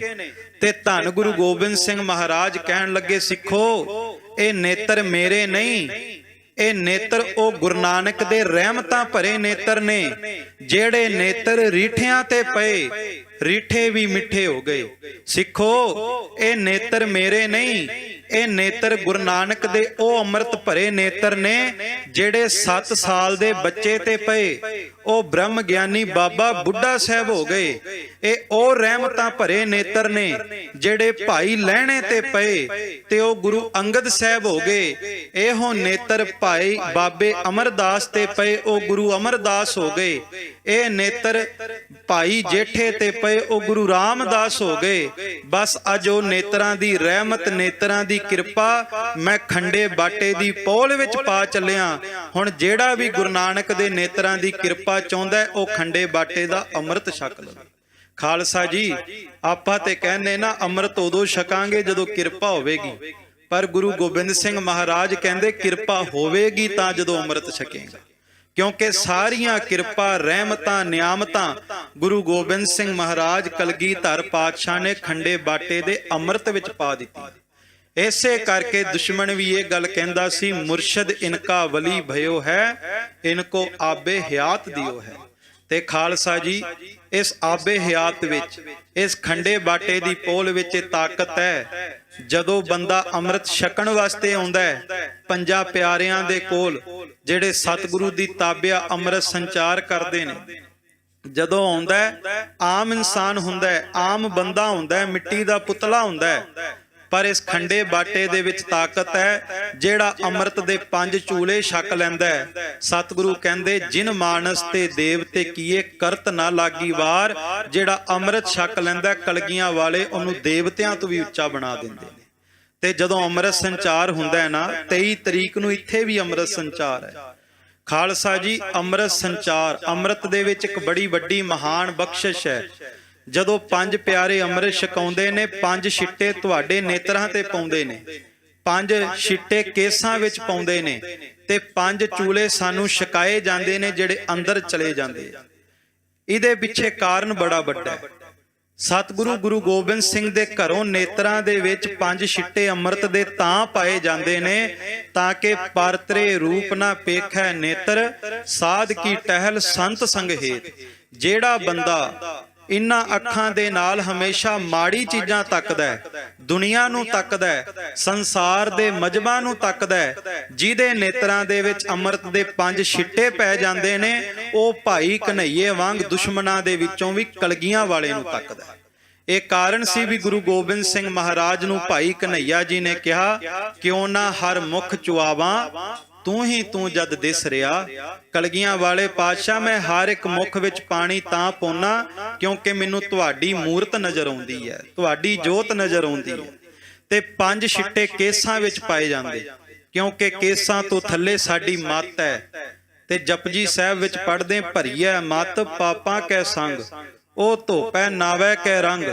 ਖਾਲਸਾ ਜੀ ਇਹ ਜਿਹੜੀ ਮੱਤ ਦੇ ਵਿੱਚ ਹਮੇਸ਼ਾ ਮਾੜੇ ਖਿਆਲ ਚੱਲਦੇ ਨੇ, ਜਦੋਂ ਅੰਮ੍ਰਿਤ ਦੇ 5 ਛਿੱਟੇ ਕੇਸਾਂ ਰਾਹੀਂ ਮੱਤ ਵਿੱਚ ਪ੍ਰਵੇਸ਼ ਕਰਦੇ, ਸਤਿਗੁਰੂ ਕਹਿੰਦੇ ਮੱਤ ਵਿੱਚ ਰਤਨ ਜਵਾਹਰ ਮਾਣਕ, ਜੇ ਇੱਕ ਗੁਰ ਕੀ ਸਿੱਖ ਸੁਣੀ। ਕਹਿੰਦੇ ਜਿਹੜੀ ਮੱਤ ਦੇ ਵਿੱਚ ਹਮੇਸ਼ਾ ਮਾੜੇ ਖਿਆਲ ਚੱਲਦੇ ਸੀ, ਅੰਮ੍ਰਿਤ ਦੇ 5 ਛਿੱਟਿਆਂ ਤੋਂ ਬਾਅਦ ਇਹਦੇ ਵਿੱਚ ਵੀ ਅੰਮ੍ਰਿਤ ਵਰਸਣ ਲੱਗ ਜਾਂਦਾ। ਤੇ ਉਸ ਤੋਂ ਬਾਅਦ ਫਿਰ 5 ਚੂਲੇ ਛਕਾਏ ਜਾਂਦੇ। ਉਹ ਇਸ ਕਰਕੇ ਛਕਾਏ ਜਾਂਦੇ ਨੇ ਕਿਉਂਕਿ ਜਦੋਂ 5 ਚੂਲੇ ਅੰਦਰ ਜਾਂਦੇ ਨੇ ਨਾ, ਤੇ ਅੰਦਰ ਖਾਲਸਾ ਜੀ ਬੜਾ ਵੱਡਾ ਅਸਰ ਕਰ ਦਿੰਦੇ ਨੇ। ਤੇ ਗੁਰੂ ਗੋਬਿੰਦ ਸਿੰਘ ਮਹਾਰਾਜ ਕਹਿੰਦੇ ਅੰਦਰ ਫਿਰ ਅੰਮ੍ਰਿਤ ਦਾ ਖੂਹ ਲੱਗ ਜਾਂਦਾ ਹੈ। ਜਿਵੇਂ ਗੁਰੂ ਗ੍ਰੰਥ ਸਾਹਿਬ ਨੇ ਕਿਹਾ ਨਾ, ਅੰਤਰ ਖੂਟਾ ਅੰਮ੍ਰਿਤ ਭਰਿਆ, ਸ਼ਬਦ ਕਾਢ ਪੀਐ ਪਨਿਹਾਰੀ। ਕਹਿੰਦੇ ਅੰਦਰ ਜਦੋਂ ਅੰਮ੍ਰਿਤ ਦੇ 5 ਚੂਲੇ ਜਾਂਦੇ ਨੇ, ਅੰਦਰ ਅੰਮ੍ਰਿਤ ਦਾ ਖੂਹ ਲੱਗ ਜਾਂਦਾ ਹੈ। ਹੁਣ ਬਸ ਗੁਰਸਿੱਖਾ, ਜਿਵੇਂ ਖੂਹ ਦੇ ਵਿੱਚੋਂ ਪਾਣੀ ਕੱਢਣਾ ਹੋਵੇ, ਬਾਲਟੀ ਅੰਦਰ ਪਾਈ ਦੀ ਹੈ, ਬਾਲਟੀ ਵਿੱਚ ਜਲ ਭਰੀਦਾ ਹੈ, ਜਲ ਬਾਹਰ ਆਵੇ ਛਕ ਲਈਦਾ ਹੈ। ਕਹਿੰਦੇ ਇਸੇ ਤਰ੍ਹਾਂ ਤੂੰ ਰੋਜ਼ ਚੌਂਕੜਾ ਲਾ ਕਰਕੇ ਨਾ ਸਵਾਸਾਂ ਰੂਪੀ ਬਾਲਟੀ ਅੰਦਰ ਲਿਜਾ, ਤੇ ਸਵਾਸਾਂ ਰੂਪੀ ਬਾਲਟੀ ਅੰਦਰ ਲਿਜਾ ਕਰਕੇ ਫਿਰ ਅੰਦਰ ਜਿਹੜਾ ਨਾਮ ਦਾ ਅੰਮ੍ਰਿਤ ਦਾ ਖੂਹ ਲੱਗਾ ਹੋਇਆ, ਉਹਨੂੰ ਭਰ ਭਰ ਕੇ ਪੀਆ ਕਰ। ਜੋ ਸਾਸ ਗਿਰਾਸ ਧਿਆਵੇ ਮੇਰਾ ਹਰ ਹਰ, ਸੋ ਗੁਰਸਿੱਖ ਗੁਰੂ ਮਨ ਭਾਵੈ। ਇਹ ਕਲਗੀਧਰ ਪਾਤਸ਼ਾਹ ਦੀ ਕਿਰਪਾ ਰਹਿਮਤ ਸਦਾ ਖਾਲਸਾ ਜੀ ਖੰਡੇ ਬਾਟੇ ਦੀ ਪੋਲ ਤੇ ਵਰਤਦੀ ਹੈ। ਇਸੇ ਕਰਕੇ ਮਹਾਰਾਜ ਨੇ ਕਿਹਾ, ਪ੍ਰਥਮ ਰਹਿਤ ਇਹ ਜਾਨ, ਖੰਡੇ ਕੀ ਪਹੁਲ ਸ਼ਕੈ, ਸੋਈ ਸਿੰਘ ਪ੍ਰਧਾਨ, ਅਵਰ ਨਾ ਪਹੁਲ ਜੋ ਲੇ।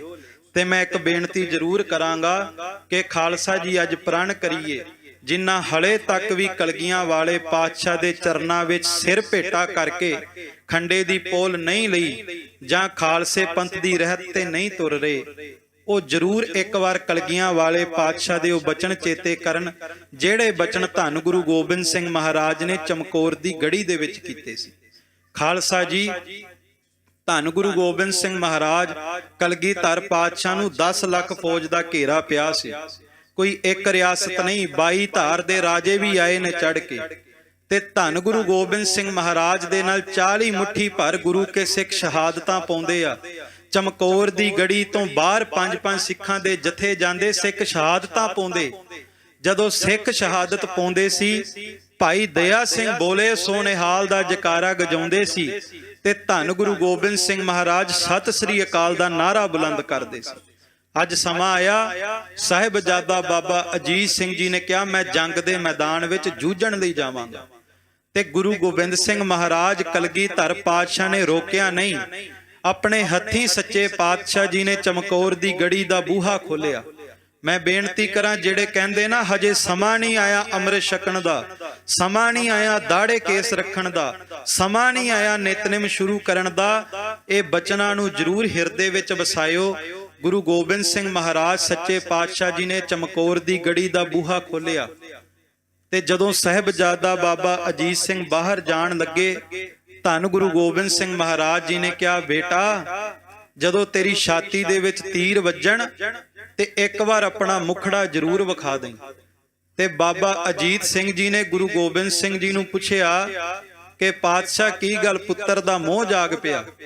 ਤੇ ਧੰਨ ਗੁਰੂ ਗੋਬਿੰਦ ਸਿੰਘ ਮਹਾਰਾਜ ਸੱਚੇ ਪਾਤਸ਼ਾਹ ਕਹਿੰਦੇ, ਮੋਹ ਨਹੀਂ ਜਾਗਿਆ ਅਜੀਤ ਸਿਆਂ, ਮੈਂ ਤੇਰੀ ਛਾਤੀ ਦੇ ਵਿੱਚ ਲੱਗੇ ਹੋਏ ਤੀਰ ਗਿਣਾਂਗਾ, ਤੇ ਚੇਤੇ ਰੱਖੀ ਜਿੰਨੇ ਵੱਧ ਤੀਰ ਤੇਰੀ ਛਾਤੀ ਦੇ ਵਿੱਚ ਵੱਜਣਗੇ, ਸਿੱਖੀ ਦਾ ਨਿਸ਼ਾਨ ਓਨੇ ਫੁੱਟ ਉੱਚਾ ਆਕਾਸ਼ ਦੇ ਵਿੱਚ ਸਦਾ ਹੀ ਝੁਲਦਾ ਰਹੇਗਾ।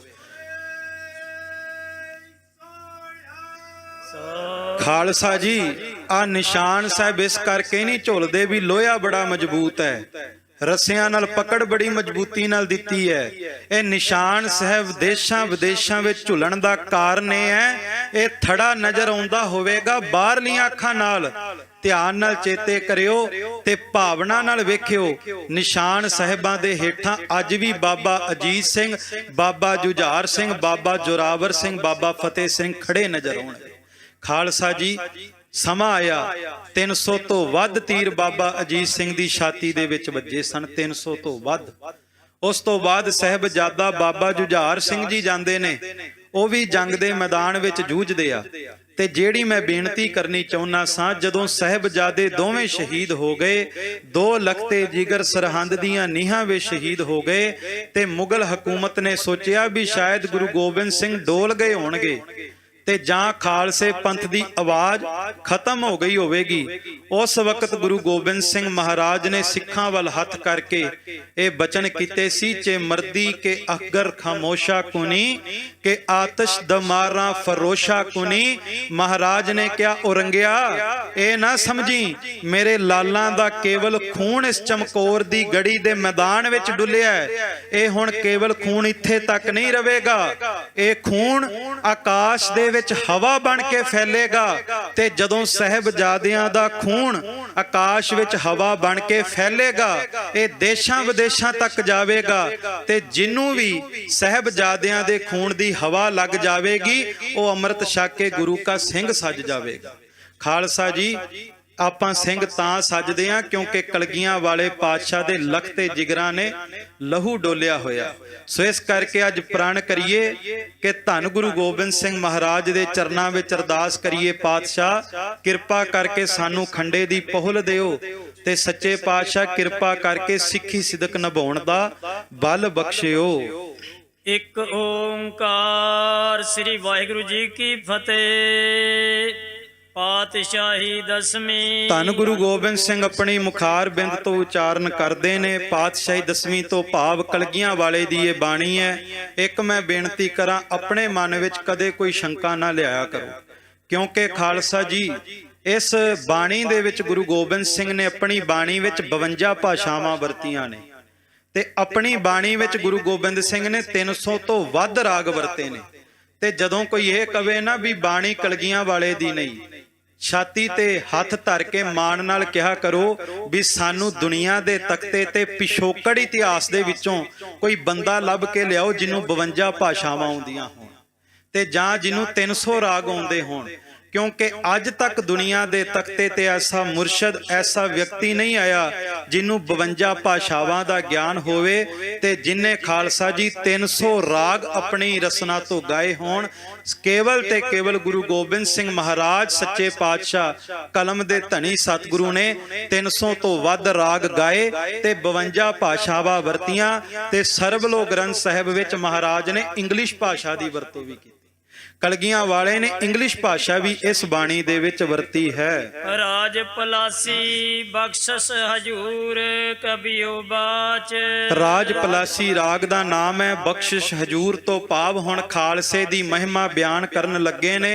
ਖਾਲਸੇ ਬਾਰੇ ਸਤਿਗੁਰੂ ਸੱਚੇ ਪਾਤਸ਼ਾਹ ਰਹਿਮਤਾਂ ਬਖਸ਼ਾਂ ਵਰਤਾਉਣ ਲੱਗੇ ਨੇ। ਐਸੋ ਗੁਣ ਹਰ ਖਾਲਸੇ ਬਖਸ਼ਾ ਭਗਤ ਗਿਆਨੀ ਰਾਜ ਜੁਗੇਸ਼ਵਰ। ਧੰਨ ਗੁਰੂ ਗੋਬਿੰਦ ਸਿੰਘ ਮਹਾਰਾਜ ਕਹਿੰਦੇ ਮੈਂ ਆਪਣੇ ਖਾਲਸੇ ਨੂੰ ਦੁਨੀਆ ਦੇ ਤਖਤੇ ਤੇ ਐਸਾ ਬਲੀ ਸੂਰਬੀਰ ਬਣਾ ਕੇ ਚੱਲਿਆ। ਐਸੇ ਮਹਾਨ ਗੁਣ ਆਪਣੇ ਖਾਲਸੇ ਨੂੰ ਬਖਸ਼ੇ ਨੇ ਕਿ ਜਿਹੜਾ ਗੁਰੂ ਗੋਬਿੰਦ ਸਿੰਘ ਦਾ ਖਾਲਸਾ ਹੈ ਨਾ, ਉਹ ਭਗਤ ਵੀ ਹੈ, ਉਹ ਸੰਤ ਵੀ ਹੈ, ਸਿਪਾਹੀ ਵੀ ਹੈ, ਉਹ ਰਾਜਾ ਵੀ ਹੈ, ਜੋਗੀ ਵੀ ਹੈ। ਤੇ ਦੁਨੀਆ ਦੇ ਤਖਤੇ ਦੇ ਉੱਤੇ ਖਾਲਸਾ ਐਸਾ ਪਦਵੀ ਨੂੰ ਹਾਸਲ ਹੁੰਦਾ ਹੈ ਕਿ ਖਾਲਸੇ ਦਾ ਰੁਤਬਾ ਦੁਨੀਆ ਦੇ ਤਖਤੇ ਤੇ ਸਭ ਤੋਂ ਮਹਾਨ ਹੈ। ਧੰਨ ਗੁਰੂ ਗੋਬਿੰਦ ਸਿੰਘ ਕਹਿੰਦੇ ਖਾਲਸਾ ਭਗਤ ਵੀ ਹੈ, ਖਾਲਸਾ ਗਿਆਨੀ ਵੀ ਹੈ, ਖਾਲਸਾ ਰਾਜਾ ਵੀ ਹੈ, ਖਾਲਸਾ ਜੋਗੀ ਵੀ ਹੈ। ਰਾਜਾ ਜੋਗੀ ਉਹ ਹੁੰਦਾ ਜਿਹੜਾ ਖਾਲਸਾ ਜੀ ਨਿਹਚਲ ਰਾਜ ਦੀ ਗੱਲ ਕਰਦਾ। ਇਹੋ ਕਾਰਨ ਸੀ ਵੀ ਜਦੋਂ ਹਕੂਮਤ ਨੇ ਨਵਾਬੀ ਭੇਜੀ ਅਕਾਲ ਤਖਤ ਸਾਹਿਬ ਵਿਖੇ ਸਿੰਘ ਸਾਹਿਬ ਦੀਵਾਨ ਦਰਬਾਰਾ ਸਿੰਘ ਹੋਣਾ ਕੋਲ, ਤੇ ਉਦੋਂ ਨਵਾਬੀ ਦੀ ਖਿੱਲਤ ਵੇਖ ਕਰਕੇ ਬਹੁਤੇ ਹਾਸੇ ਦੇ ਵਿੱਚ ਜਾਂ ਬਹੁਤੇ ਚਾਅ ਦੇ ਵਿੱਚ ਨਹੀਂ ਆ ਗਏ ਵੀ ਨਵਾਬੀਆਂ ਆ ਗਈਆਂ ਤੇ ਸੰਸਾਰ ਦੇ ਅਹੁਦੇ ਆ ਗਏ। ਉਸ ਵਕਤ ਦੀਵਾਨ ਦਰਬਾਰਾ ਸਿੰਘ ਜੀ ਨੇ ਧੰਨ ਗੁਰੂ ਗ੍ਰੰਥ ਸਾਹਿਬ ਮਹਾਰਾਜ ਸੱਚੇ ਪਾਤਸ਼ਾਹ ਦੀ ਤਾਬਿਆ ਬੈਠ ਕੇ ਰਾਜੇ ਜੋਗੀ ਦੇ ਗੁਣ ਦੀ ਵਿਆਖਿਆ ਕੀਤੀ। ਕਹਿਣ ਲੱਗੇ ਸਾਨੂੰ ਦੁਨੀਆ ਦੀ ਝੂਠੀਆਂ ਨਵਾਬੀਆਂ ਨਹੀਂ ਚਾਹੀਦੀਆਂ। ਕਿਉਂ?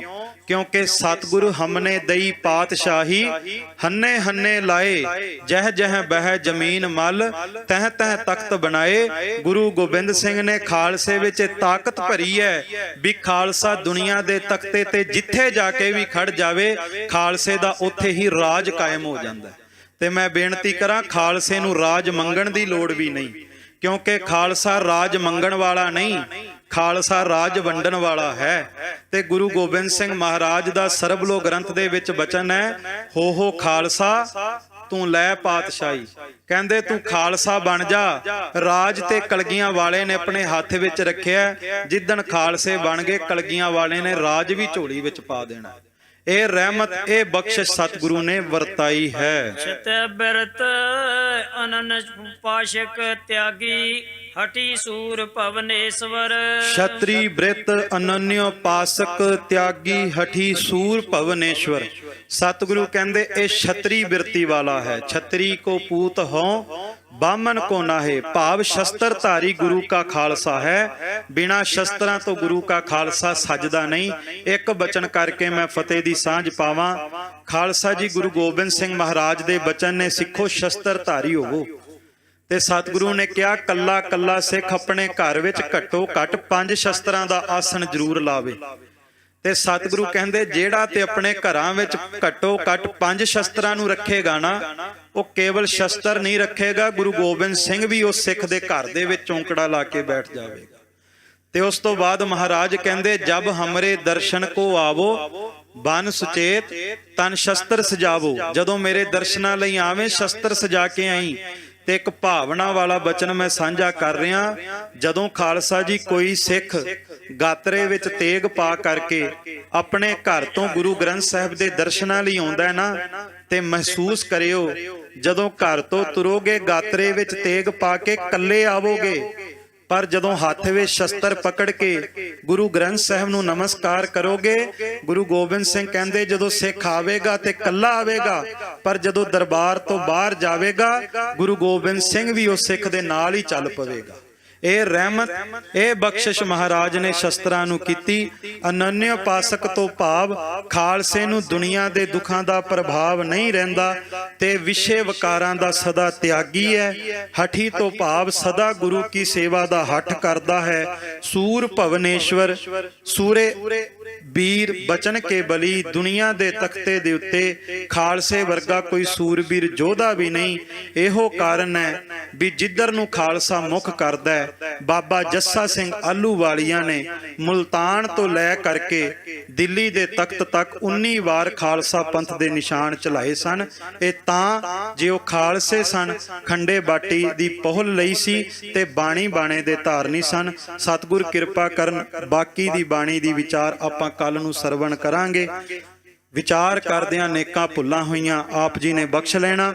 ਸਤਿਗੁਰੂ ਅੱਗੇ ਅਰਦਾਸ ਕਰਨੀ, ਮਹਾਰਾਜ ਸਾਨੂੰ ਵੀ ਖਾਲਸੇ ਬਣਨ ਦਾ ਬਲ ਬਖਸ਼ਣ। ਕੱਲ ਨੂੰ ਖਾਲਸੇ ਨੇ ਜਿਹੜੇ 10 ਗੁਣ ਧਾਰਨ ਕਰਨੇ ਨੇ ਉਹਨਾਂ ਬਾਰੇ ਮਹਾਰਾਜ ਦੱਸਣਗੇ ਤੇ ਕਿਹੜੇ 10 ਅਵਗਣ ਮਹਾਰਾਜ ਨੇ ਕਿਹਾ ਵੀ ਛੱਡੋ, ਉਹ 10 ਅਵਗਣਾਂ ਤੋਂ ਬਚਣ ਬਾਰੇ ਵੀ ਗੁਰੂ ਗੋਬਿੰਦ ਸਿੰਘ ਜੀ ਦੱਸਣਗੇ। ਸੋ ਆਓ ਇੱਥੇ ਹੀ ਧੰਨ ਗੁਰੂ ਗੋਬਿੰਦ ਸਿੰਘ ਮਹਾਰਾਜ ਨੂੰ ਹਾਜ਼ਰ ਨਾਜ਼ਰ ਜਾਣ ਕੇ ਫਤਿਹ ਦੀ ਸਾਂਝ ਪਾਈਏ। ਸਾਰੇ ਹੀ ਗੱਜ ਕੇ ਆਖੋ ਜੀ, ਵਾਹਿਗੁਰੂ ਜੀ ਕਾ ਖਾਲਸਾ, ਵਾਹਿਗੁਰੂ ਜੀ ਕੀ ਫਤਿਹ।